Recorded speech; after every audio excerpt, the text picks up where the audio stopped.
El canto de un pájaro sin alas. Scarlett vivía en el Madrid de 1950, una sociedad en la que ser mujer era sinónimo de obedecer, callar y encajar. De familia acomodada y modales refinados, creció bajo las reglas estrictas de sus padres. A los 19 años, el mundo exterior la veía como una joven elegante, bien educada, lista para casarse con algún hombre digno. Pero por dentro Scarlett estaba rota, se sentía como un pájaro encerrada en una jaula de oro, decorada con imposiciones, promesas vacías y expectativas ajenas. Su padre, ajeno ante los sentimientos de su hija, le anunció que debía casarse con un hombre a quien nunca había conocido. Qué emocionante casarse con alguien que apenas se conocía. Su padre alegó que sí salvarían el apellido familiar de la ruina. Cuando Scarlett se atrevió a contradecirlo, él respondió con tono grave, insultos y una cachetada que le quemó no solo la piel, sino también el alma. Sin pensarlo dos veces, Scarlett huyó de aquella casa que ya no sentía suya, o que quizás nunca lo fue. Scarlett corrió sin mirar atrás, con los ojos llenos de lágrimas y el pecho apretado por la impotencia. Aquella casa, tan adornada por fuera, no era más que una celda silenciosa por dentro. Sentía las palabras de su padre aún retumbando en sus oídos, esas frases duras que la despojaban de su valor como persona. Cada paso la alejaba de la culpa, del miedo, y la acercaba a sí misma. El bosque la recibió como siempre, en calma, con el murmullo del viento filtrándose entre los árboles. Allí, entre los troncos y la tierra húmeda, Scarlett recuperaba el aire que la sociedad le quitaba. Su vestido era asociado por la tierra un poco húmeda, pero eso a ella no le importaba. Solo seguía caminando. En ese lugar, ella no era propiedad de nadie, era simplemente ella, rota, sí, pero libre, aunque fuera solo por un momento. Fue entonces cuando al llegar al borde del río, lo vio. Una figura humana tendida en la orilla. Dudó. ¿Qué era eso? ¿Era real? ¿Un hombre? Descendió entre raíces y piedras, cruzando el río por losas resbaladizas. Su vestido se humedecía con cada paso que daba, su corazón latía con fuerza. Al llegar se inclinó. Era un hombre joven, de piel morena y rasgos desconocidos. Estaba desnudo, algo que la sorprendió. ¿Qué le pasaba? ¿Por qué estaba desnudo? Inconsciente, como si el mismo río lo hubiera vomitado. Sin entender por qué, sin saber quién era, lo cargó con esfuerzo hasta una cabaña que ya conocía bien, su escondite secreto, donde nadie podía juzgarla. Lo dejó tendido sobre una sábana en el suelo de madera y trató de secarlo con una manta. Ella lo hacía aunque pensara que fuera vulgar. El hecho de ver a un hombre desnudo y atreverse a acariciar su piel con la manta. Eso era algo incorrecto, pero más incorrecto era dejarlo mojado. Y si se enferma, no podía cargar con algo así en su conciencia. El silencio era denso, expectante. Entonces el hombre despertó, abrió los ojos con sobresalto, como si hubiera atravesado un sueño interminable. Miró a su alrededor sin reconocer nada y en su mente imágenes fragmentadas estallaron como bengalas, como una bomba, cuerpos en un bote, selva espesa, agua turbia, luego oscuridad. Nos encontramos 65 años más adelante, en plena Amazonía colombiana. José, un joven indígena de la comunidad Huitoto, pescaba junto a los hombres de su pueblo. Necesitaban llevar comida a su comunidad. Para él, esa era su responsabilidad, nada más, solo su comunidad. A veces la ponía por encima de él. José, aunque creció con personas que él apreciaba y le hacían compañía, se sentía solo. Desde niño había vivido entre rituales, cuentos ancestrales, aventuras donde su principal objetivo era el bienestar de su pueblo. Pero ese día el río se volvió traicionero. Resbaló al intentar lanzar su red. Cayó. Fue tragado por la corriente. Nadie alcanzó a sujetarlo. Nadie lo ayudó. No gritó, solo descendió. Y en un gesto inexplicable del tiempo emergió en otro mundo. Despertó desorientado, envuelto en una manta áspera, bajo un techo ajeno. No olía a humedad selvática ni escuchaba cantos de aves. Solo silencio. Intentó hablar en su lengua, pero la chica frente a él no reaccionó. Sus ojos eran grandes, verdes, como una naturaleza misma. Su piel blanca, su cabello castaño y sus gestos lentos. José no entendía ese lugar, pero intuía que ella tampoco lo entendía a él. Las paredes eran de madera tosca, pero con detalles cuidados. El aire no olía como la selva, ni sonaba como ella. Todo era diferente. Quiso hablar, pero la chica solo lo miraba, confundida. Nunca había visto a alguien como ella, y sin embargo no sentía miedo. Ella tampoco, porque aunque no compartían idioma, algo en sus miradas hablaba el mismo lenguaje. Scarlett lo contemplaba con la misma confusión. No parecía de su ciudad, ni de su tiempo, ni por su ropa, que no existía, ni por su aspecto, ni por la fuerza que se le notaba, incluso inconsciente. José venía de otro lugar, quizá de otro siglo, pero había dolor en sus ojos, y ella conocía bien ese dolor. En esa pequeña cabaña, escondida entre árboles, dos almas arrancadas de su mundo se encontraron, unidas por la tristeza, la soledad y una intuición que no necesitaba explicación. Aunque no podían hablar, sí podían mirarse, y en esa mirada algo nuevo empezó a florecer. Scarlett se acercó lentamente con una tacita de té y unas prendas de ropa que habría estado guardando en la cabaña desde hacía mucho tiempo. Era ropa ligera y cómoda que ella usaba cuando los vestidos se le hacían insoportables. No sabía si él entendería, pero le ofreció el líquido y las prendas con ambas manos, como si le tendiera algo más que un gesto, un puente. José, todavía desconcertado, aceptó la tacita con cuidado, observándola con los ojos entrecerrados, midiendo sus movimientos. Dejó la tacita en una mesita cerca de él, recibió las prendas y sin timidez tiró la manta que envolvía su desnudez. Scarlett, anonadada, cerró sus ojos inmediatamente. Le daba vergüenza ver la desnudez de José y también sentía que era algo inapropiado. No podían juzgarla, si así fue criada. Tampoco a él, pues la desnudez en las comunidades indígenas como la Huitoto no suele tener la misma carga moral o tabú que en contextos occidentales. En muchas culturas amazónicas, incluida la Huitoto, la desnudez parcial o total puede ser parte de la vida cotidiana, especialmente en entornos tradicionales donde el clima, la funcionalidad y la cosmovisión influyen en la vestimenta. En cambio, en Madrid, la desnudez era un tema profundamente condicionado por la moral franquista, el catolicismo conservador y las normas sociales de la posguerra. La ciudad vivía bajo una estricta vigilancia de las costumbres, donde el cuerpo debía permanecer oculto y la desnudez era vista como escándalo o pecado. Los mundos eran tan distintos. O sea, al ver que Scarlett parecía estar incómoda con su desnudez, se puso rápidamente el pantalón que había recibido de Scarlett, que le quedaba pequeño. No pudo ponerse la camisa, porque esta no le pasaba. Scarlett se destapó los ojos al escuchar sonidos extraños de parte de José, y botó una carcajada al ver que no le pasaba la camisa, y que el pantalón le quedaba considerablemente pequeño. José, al escucharla, la extraña reír, rió también, y finalmente dejó de pelear con la prenda. Cuando Scarlett le hizo entender que dejara así, ella señaló su propio pecho y dijo su nombre en voz baja, Scarlett. Él la miró con duda, pero luego, tocándose el centro del pecho, susurró también, José. La chica sintió con una sonrisa, mirándolo fijamente. José, en un intento de descubrir qué había pasado con él, realizó unos gestos con sus manos y con su cabeza, tratando de decir, ¿qué pasa? Scarlett le tendió, aunque se le dificultó. Agarró una libreta junto con una plumilla y tinta y empezó a dibujar. Dibujó el río en donde encontró a José y lo dibujó a él tendido en la orilla. Ella le extendió el dibujo a José, a ver si así él entendía algo. Lo agarró y observó, intentando descifrar lo que había pasado. Sostuvo la libreta y extendió su mano hacia la plumilla que tenía la chica. Ella se la entregó y él intentó de la mejor manera ilustrar lo que había sucedido. Ella lo miraba callada, pero atenta, hasta que por fin pudo comprender mejor lo que pasaba. Después de indagar, después de más ilustraciones y señas compartidas, lograron descifrarlo. José habría viajado en el tiempo al caer al río. No saben cómo pasó aquello, y es difícil descubrirlo, pero no necesitaban más por ahora. A partir de ese momento, el silencio se volvió menos tenso, como si ambos entendieran que estaban solos en el mundo, pero no del todo. Pasaron horas que no supieron medir. José exploraba la caña con los ojos. Tocaba los objetos con asombro, libros, una lámpara antigua, una manta bordada a mano, algo que no había visto antes. Scarlett lo observaba desde el rincón, fascinada por la calma con la que él se movía, por su forma de observar cada cosa como si fuera sagrada. En un intento tímido por acercarse más, sostuvo otra vez su libreta y dibujó un árbol. Luego señaló el bosque y lo dibujó otra vez. Él sonrió, con sus dedos trazó líneas sobre la mesa de madera, dibujando una canoa, un pez, un círculo que parecía la luna. En esa extraña conversación de trazos y miradas empezaban a escucharse sin hablar, a comprenderse sin comprender. Y aunque el mundo seguía fuera del tiempo, dentro de esa cabaña, dos extraños empezaban a construir algo frágil, como el primer canto y un pájaro sin alas. Una mañana de cielo opaco, Scarlett llegó a la cabaña con el paso más lento, como si el aire se hubiera vuelto más espeso. 5 semanas habían transcurrido desde que conocí a José, y cada día, antes del anochecer, se escabullía entre excusas y silencios. Iba todas las mañanas, a veces cuando tenía clases de hogar, esa asignatura obligatoria que le enseñaba a hacer lo que otros esperaban de ella, discreta, útil, silenciosa. Iba en la tarde. En ocasiones decía que iba al bosque a poner en práctica las tareas que le habían asignado en su formación femenina. Sus padres no preguntaban, no se inquietaban. Le bastaba mencionar formación femenina para tener vía libre hacia el bosque. En camino al bosque, Scarlett traía consigo una pequeña cesta con pan candeal aún tibio, envuelto en tela como si el sabor del trigo pudiera conservar el calor de lo auténtico.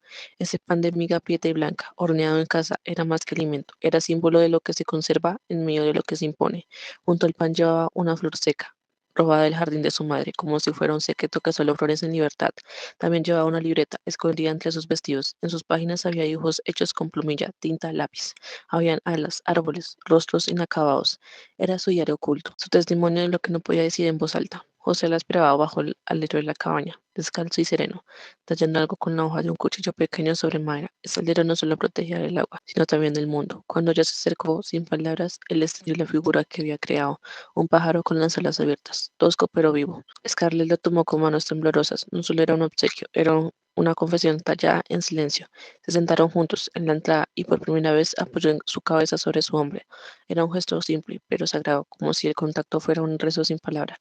Afuera el mundo era amenaza, doctrina y deber, pero allí, entre troncos y hojas, el tiempo se volvía de trapo, suave, maleable, incapaz de herirlos. José se había empezado a sentir mejor desde que había llegado a ese lugar. Cada paso recorrido era una forma de quedarse, de sembrar raíces en aquella tierra desconocida que, sin embargo, tenía su nombre susurrado entre árboles, que se estaba volviendo su hogar. Scarlett cada vez que se marchaba dejaba algo, una palabra escrita, una manta, un abrazo rápido. El volver encontraba respuestas bordadas en silencio. Así, entre la duda y la constancia, construyeron algo que no requería permiso ni permiso tenía, un hogar sin techo. Cuando empezó a anochecer, con el cielo diluyéndose en sombras azules, Scarlett dibujó una mariposa en su libreta mientras él seguía tallando. En esa página, con líneas torpes y amorosas, quedó escrito que el hogar no siempre es donde te educan, sino donde te escuchan sin pedirte que te conviertas en otra. Esa noche, mientras el bosque dormía, hablaron por gestos, por dibujos, por señas repetidas una y otra vez. Scarlett hizo una línea con el dedo sobre el suelo, su casa, su madre, su encierro. José dibujó un círculo alrededor de ella. Proteger. No sabían cómo llamarlo, pero sentían el hilo invisible que los ataba. El río se había vuelto un punto de encuentro y frontera, su confidente. Días antes de que todo se fracturara, Scarlett le había enseñado a José algunas palabras de su lengua. Nape significa agua, Jibo significa tierra, Jima, hombre. Él las repetía con torpeza y afecto, como si moldeara cada sonido con respeto. Nape es vía, decía ella mientras dibujaba sobre su libreta en la entrada de la cabaña, y tú la encuentras donde nadie la busca.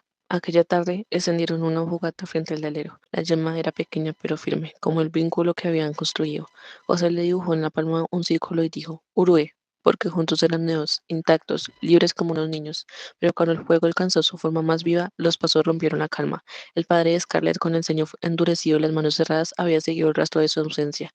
El prometido de Scarlett llegaba ese día a Madrid, después de realizar un largo viaje por Europa. El padre, al ver que Scarlett no regresaba, se dirigió al bosque, vio la luz entre los árboles y aceleró. Al encontrarlos, no pronunció su nombre, caminó hacia ella y la sujetó con violencia. José se interpuso, el puño vino rápido, se revolvieron entre tierra y ramas. Scarlett gritó, lo separó, y ahí, entre la cabaña y el bosque, el tiempo se volvía de trapo. José, sin levantar la voz, le dijo al hombre con firmeza, Águila no caza mosca, pero su silencio ya había sido ofensa. Ya respiró hondo, con el rostro marcado por la furia y el amor, y soltó, mire contigo, hablemos, pero no aquí, en casa. El padre dudó, soltó su brazo, retrocedió.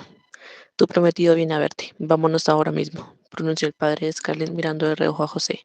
José se agachó, recogió la libreta manchada de tinta y el trozo de pan candel que había quedado en la cesta. Scarlett lo miró con una ternura antigua y susurró. Oidodo significa zancudo, como si pudiera convertir la picadura en memoria. Se fue con su padre sin mirar atrás, con las hojas de su historia escondidas bajo la blusa, o se quedó junto a la fogata, donde las palabras compartidas soltaban como brasas. Nape, Jibo, Jima. Un hogar sin techo había resistido el día, pero no la noche. El padre de Scarlett estaba parado en el marco de la puerta. Ella entró poco después, aún con los vestidos arrugados y el cabello revuelto por el camino del bosque. Nadie preguntó nada, pero cuando Scarlett se detuvo frente a él, sin emitir su mirada, la quietud se volvió a espera.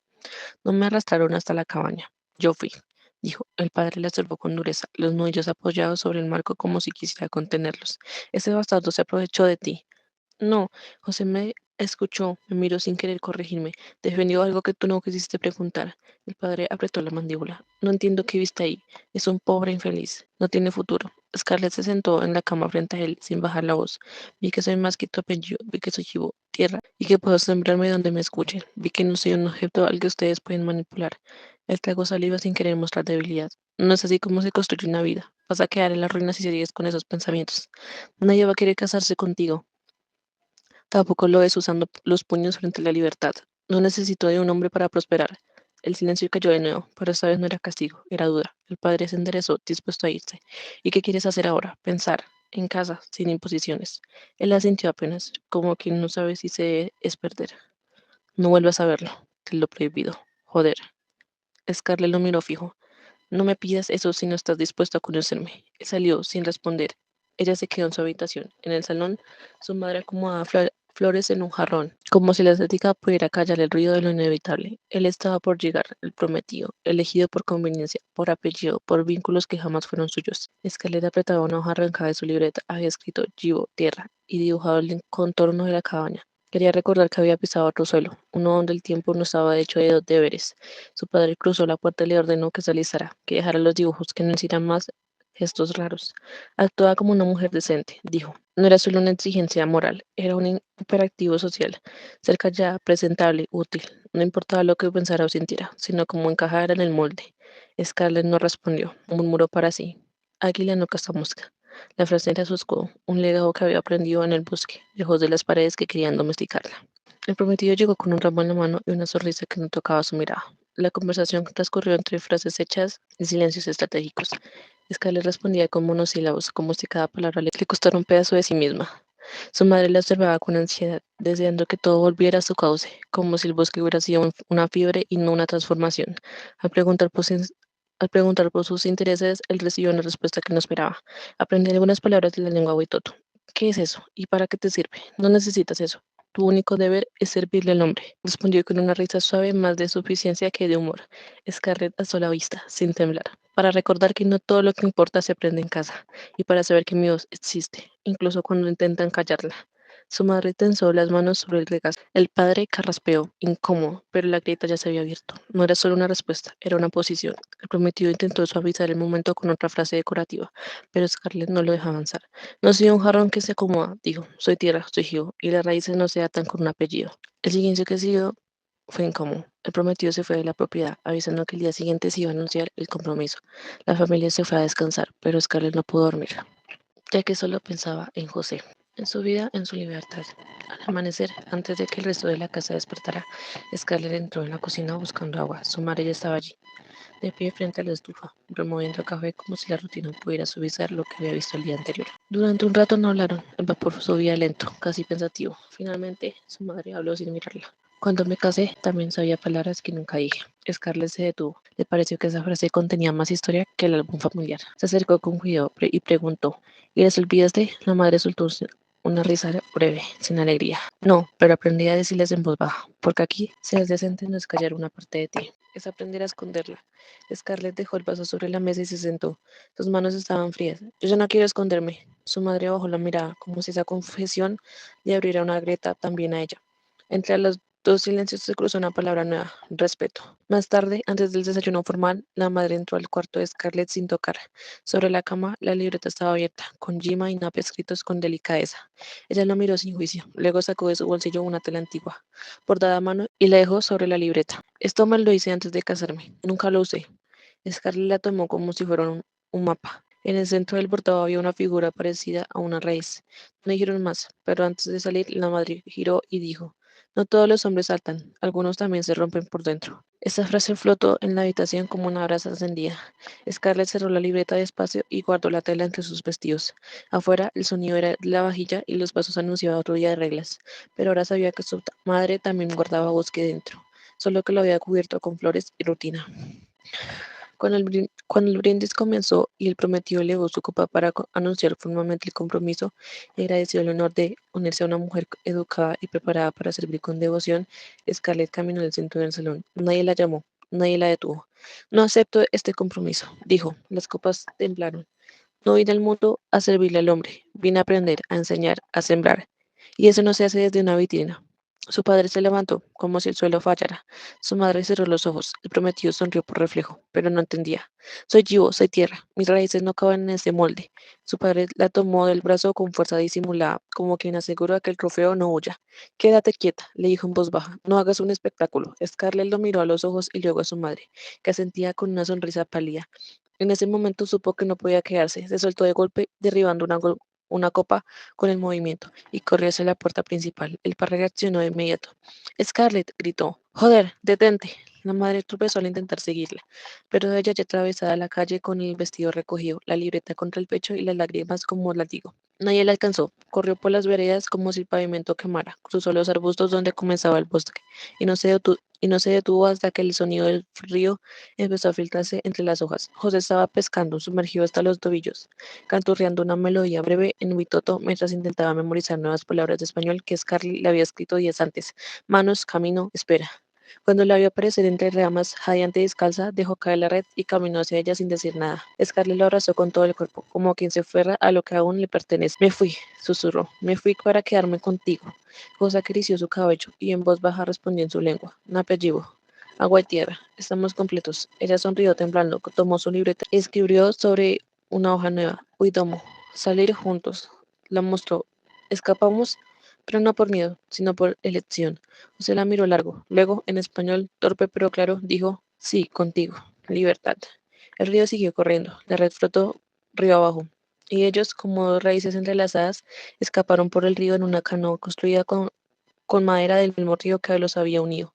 Remaron durante horas, bajo estrellas que parecían guiarlos. Encontraron una cabaña abandonada en lo más profundo de la selva y comenzaron a construir su vida. Huerta, fuego, pesca. José aprendía español cada noche, mientras Scarlett practicaba las palabras huitoto con él. Baida, resistir. Joy, noche. Jima, llevo. Hombre de tierra. Tuvieron una hija, luego un hijo. Vivían del río, del lenguaje, del tacto. Pero un día José fue a pescar y nunca volvió. La red aparecía vacía en la orilla. El sol se puso sin avisar. Scarlett lo esperó días enteros hasta que su cuerpo empezó a flotar en otro tiempo. Entró en un trance. Escuchó voces que hablaban en huitoto. Oyó el río murmurar su nombre. Cuando despertó ya no estaba en la cabaña, estaba en una mansión de mármol, rodeada de lujos que no pedía y cuatro hijos que no reconocía de inmediato. Un hombre la llamaba esposa, con la misma voz que usaba para dar órdenes. Era el prometido, ahora su marido desde hacía 10 años. Ella lo miraba sin amor. Los hijos le traían dibujos, pero ellas buscaban los trazos, la forma del río. En su escritorio guardaba una libreta, la misma que había usado para enseñar español a José. En ella escribía cada noche sobre el hombre de madera y tierra. Sabía que no era un sueño, que hubo un escape, un amor, una cabaña, pero también sabía que el tiempo juega y a veces arrebata lo que más se cuida. Antes de morir dejó escrita una frase que solo sus hijos leerían años después. Nape Baita Joy, agua, resistencia, noche. Porque José no fue una fantasía, sino raíz. Y aunque la vida siguió por otros cauces, ella nunca dejó de remar hacia él. Fin.